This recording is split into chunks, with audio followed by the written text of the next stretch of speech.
नमस्कार मित्रों, आप इस समय देख रहे हैं प्रयागराज एजुकेशन के यूट्यूब चैनल को। और हम लोग पढ़ रहे हैं इसमें यूथ पब्लिकेशन की जो पुस्तक है, इसमें 11,000 से अधिक प्रश्न है। ये उन लोगों के लिए सूचना है जो कि इस चैनल पे नए हैं। और अच्छा, जो नए हैं वो चैनल को सब्सक्राइब कर लेंगे और बेल आइकन को भी दबा देंगे, जिससे कि जो भी नई वीडियो अपलोड हो उसके बारे में सूचना मिलती रहे। चलिए चलते हैं पहले प्रश्न की ओर। पहला प्रश्न है, मीनिंग ऑफ ब्यूटी पुस्तक के लेखक कौन है? तो इस पुस्तक के लेखक हैं एरिक न्यूटन साहब। ये मूल रूप से ब्रिटेन के निवासी थे और वहीं पे इनका जन्म हुआ था, वहीं पे ये खत्म हो गया। आगे इसमें यह कहा गया है कि ये जो स्टैटिक नामक पुस्तक है वो बाम गार्टन ने लिखा है। Dance of Shiva, Rajput painting, ये सभी जो है आनंद कुमार स्वामी की पुस्तक है, रचनाएं हैं। 36वां नंबर प्रश्न आपसे कह रहा है कि सर्वप्रथम किसने कहा कि कला अभिव्यक्ति है? तो कला अभिव्यक्ति है, ये कथन कहा है इमैनुअल कांट ने, जो कि जर्मनी के रहने वाले थे। हीगल ने कहा है कि कला आदि भौतिक सत्ता को व्यक्त करने का माध्यम है। रस्किन के अनुसार कला में मानव मन के सहज भावों की अभिव्यक्ति करता है। 37वां नंबर प्रश्न आपसे कह रहा है, सौंदर्य शास्त्र के जनक कौन है? सौंदर्य शास्त्र के जनक जो है वो है बामगार्टन साहब। बामगार्टन जो है वो सौंदर्य शास्त्र के जनक माने जाते हैं। इनका भी जन्म जर्मनी में हुआ। अगले प्रश्न की ओर चलते हैं। 38वां नंबर प्रश्न कर रहा है, रसो व सह विचारधारा किसकी विचारधारा है? तो ये जो संस्कृत शब्द आ गया, तो पाश्चात्य में ऐसा संस्कृत शब्द प्रयोग कहाँ होता है? पाश्चात्य में नहीं होता, जर्मनी में नहीं होता, भारतीय है। 39 नंबर प्रश्न आपसे कह रहा है, मीनिंग ऑफ आर्ट पुस्तक के लेखक कौन है? तो मीनिंग ऑफ आर्ट पुस्तक के लेखक है हर्बर्ट रीड। चलते हैं अगले प्रश्न की ओर। ये जो व्याख्या दिया हुआ है, वीडियो पॉज करके आप पढ़ सकते हैं। 40 नंबर प्रश्न आपसे कह रहा है कि निम्नलिखित में से कांट के सौंदर्य शास्त्रों की पहचान करिए। तो कांट का जो सौंदर्य शास्त्र है वो theory of critique of pure vision है और theory of critique of judgement. दोनों के जो ज्यादातर नाम है वो सेम ही है। Theory of critique of pure vision है, दूसरा theory of critical of judgement है।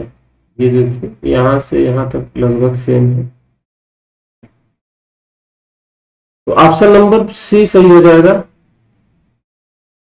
आगे चलते हैं अगले प्रश्न की ओर। 41 नंबर प्रश्न कह रहा है, आर्ट इज एक्सपीरियंस पुस्तक की रचना किसने की? आर्ट एज एक्सपीरियंस पुस्तक जो है वो नेल्सन गुडमैन ने लिखा है। रॉबिन जॉर्ज कलिंगवुड का जन्म जो है वो इंग्लैंड में हुआ था और कलिंगवुड एक दार्शनिक, इतिहासकार और पुरातत्वविद थे। इन्हें दार्शनिक कार्यों के लिए जाना जाता है। इनकी जो प्रमुख पुस्तकें हैं वो है the principle of art, the idea of history. 42 number प्रश्न का है, कला अभिव्यंजना है, ये किसने कहा था? तो देखिए लगातार स्टेटमेंट पूछे जा रहे हैं कि ये स्टेटमेंट किसका है, ये स्टेटमेंट किसका है। तो जो हम लोगों ने देखा था, ये नीचे भी स्टेटमेंट की व्याख्या दी हुई है, तो पूरे इसको रट लेंगे। यहाँ पे भी पूरा दिया हुआ है व्याख्या, तो इसको रट लेंगे, आगे भी काम आएगा। या फिर ट्रिक बना करके थोड़ा सा याद कर लें इसको। कला अभिव्यंजना है, ये कथन है क्रंच साहब से। क्रोंचे ने ये कहा है कला व्यंजना है। अभिव्यक्ति का आह्लादक या रंजक स्वरूप को कला कहते हैं, ये हर्बर्ट रीड ने कहा। कला में मनुष्य अपनी अभिव्यक्ति करता है, रविन्द्रनाथ टैगोर साहब ने कहा। कला दमित वासनाओं का उभरा हुआ रूप है, ये फ्रायड ने कहा। कला सत्य की अनुकृति है, प्लेटो ने कहा। कला आदमी को अभिव्यक्ति देता है, ये पीएन चौवेल ने कहा। प्रश्न कह रहा है 43 नंबर, कला सत्य की अनुकृति है, ये बात किसने कही? तो कला सत्य की अनुकृति है, ये बात कही है हीगल ने। फिर से आगे कई स्टेटमेंट है, और सॉरी प्लेटो ने कहा था कला सत्य की अनुकृति है, ये बात प्लेटो ने कही थी। कला सत्य की अनुकृति है, प्लेटो ने कहा। कला अनुकरण है, ये बात अरस्तु ने कहा। कला भौतिक सत्य को व्यक्त करने का माध्यम है, हेगल ने कहा। कला एक अभिव्यक्ति है, रस्किन ने कहा। कला कल्पना की अभिव्यक्ति है, शैली ने कहा। 44 नंबर प्रश्न कह रहा है कला दमित भावनाओं का परिणाम है, ये बात किसने कही? तो फ्रायड ने कही। कला दमित भावनाओं का परिणाम है, फ्रायड ने कहा। और आगे फिर से कई व्याख्या दी हुई है। हेगल ने कला को आदि भौतिक सत्ता को व्यक्त करने का माध्यम माना है। अरस्तु कला को अनुकरण मानते हैं। क्रोंचे की दृष्टि से कला बाह्य प्रभाव की आंतरिक अभिव्यक्ति है। प्लेटो के अनुसार प्रत्येक व्यक्ति सुंदर वस्तु को अपना प्रेमास्पद चुनता है, अतः कला का प्राण सौंदर्य है। उन्होंने कला को सत्य की अनुकृति माना है। 45 नंबर प्रश्न कह रहा है कि एस्थेटिक शब्द की उत्पत्ति हुई है। तो एस्थेटिक शब्द की जो उत्पत्ति हुई है वो यूनानी भाषा से हुई है। ऑप्शन नंबर ए इसका सही जवाब हो जाएगा। एस्थेटिक शब्द की उत्पत्ति में यूनानी भाषा से हुई है। सौंदर्य शास्त्र शब्द की उत्पत्ति यूनानी भाषा से हुई है। सौंदर्य शास्त्र वो अंग्रेजी में एस्थेटिक्स कहते हैं। सौंदर्य शास्त्र के जनक जर्मन दार्शनिक बाumgarten थे। सौंदर्य शास्त्र संवेदनात्मक, भावनात्मक गुण, धर्म और मूल्यों का अध्ययन है। कला, संस्कृति और प्रकृति प्रतिअंकन ही सौंदर्य शास्त्र है। सौंदर्य शास्त्र दर्शन शास्त्र का एक अंग है। इसे सौंदर्य मीमांसा तथा आनंद मीमांसा भी कहते हैं। 46 नंबर प्रश्न में कहा गया है कि वेदांत के आधार पर अभिव्यक्तिवाद का प्रतिपादन किसने किया? वेदांत के आधार पर अभिव्यक्ति का प्रतिपादन किया है अभिनव गुप्त ने, जिनकी रचना है अभिनव भारत। तो इस प्रश्न का सही जवाब हो जाएगा ऑप्शन नंबर डी। ए, बी और सी गलत जवाब हो जाएंगे। अभिव्यक्तिवाद सिद्धांत का प्रतिपादन अभिनव गुप्त ने किया। अभिनव गुप्त जो है वो 975 ईस्वी से 1025 ईस्वी तक के दार्शनिक माने जाते हैं।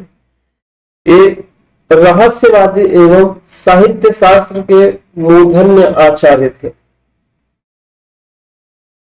ये संगीतज्ञ, कवि, नाटककार, धर्मशास्त्री एवं तर्कशास्त्री भी थे।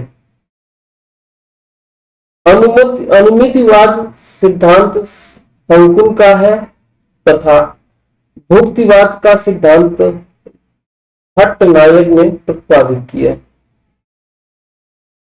ध्वनि सिद्धांत जो है वो आचार्य वर्धन का है। 47 नंबर प्रश्न आपसे पूछ रहा है कि सर्वप्रथम सौंदर्य शास्त्र की एक स्वतंत्र शास्त्रीय रूप में विवेचना किसने प्रस्तुत की?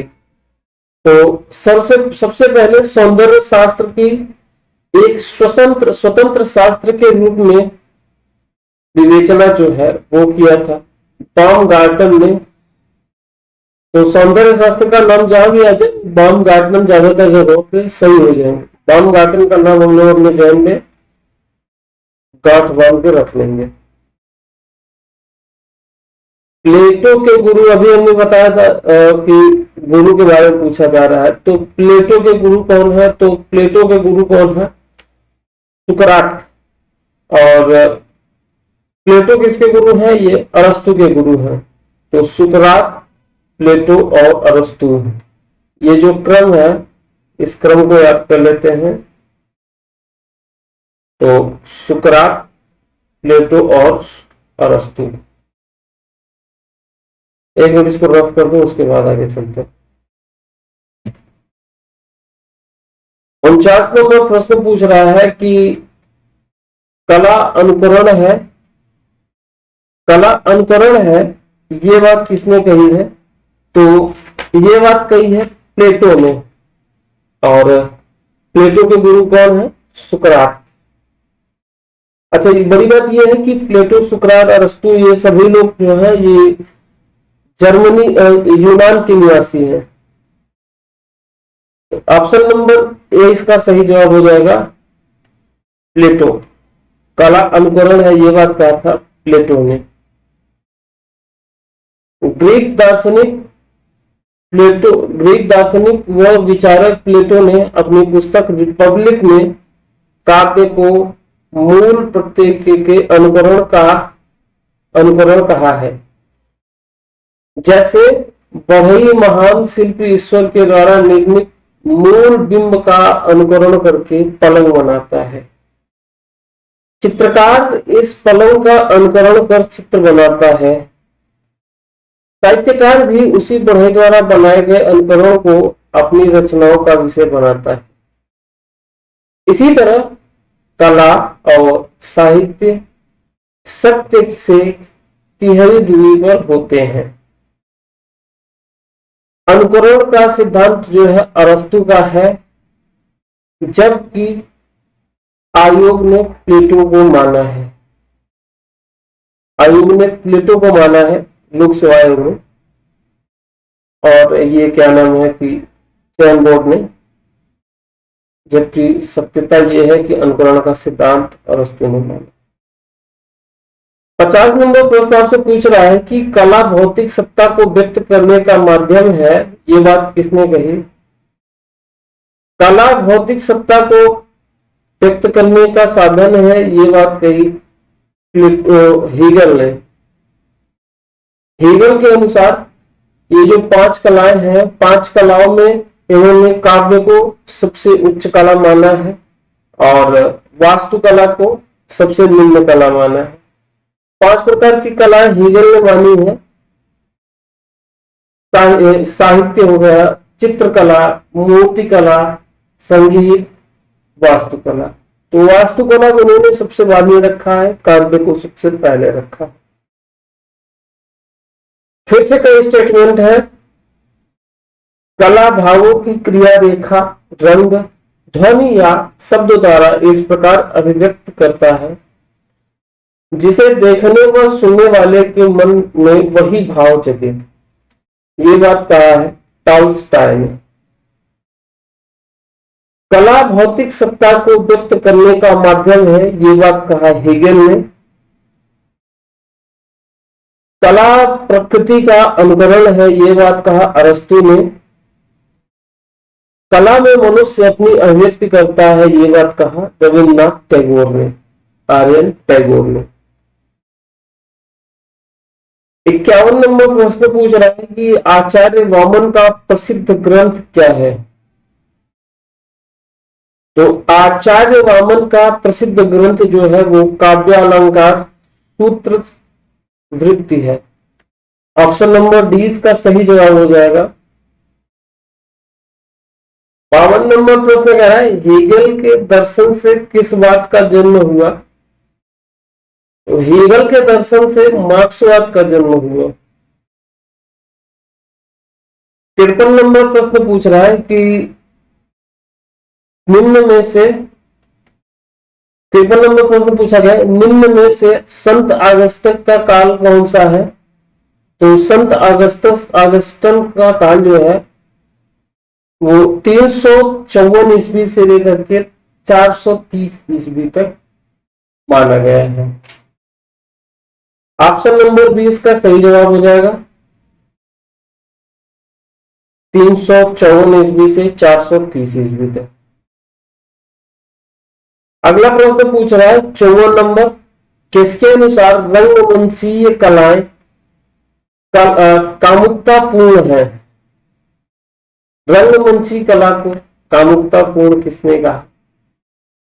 संत ऑगस्टाइन ने कहा कि रंगमंची कला जो है वो कामुकतापूर्ण है। 55 नंबर प्रश्न पूछ रहा है कि एस्थेटिक्स शब्द किस भाषा से लिया गया है? एस्थेटिक्स का मतलब होता है सौंदर्य शास्त्र। एस्थेटिक्स शब्द जो है वो यूनान से लिया गया है। 56 नंबर प्रश्न आपसे पूछ रहा है कि निम्नलिखित में से किसने कला के लिए का विरोध किया? तो कला के लिए विरोध किया, ये किया इन्होंने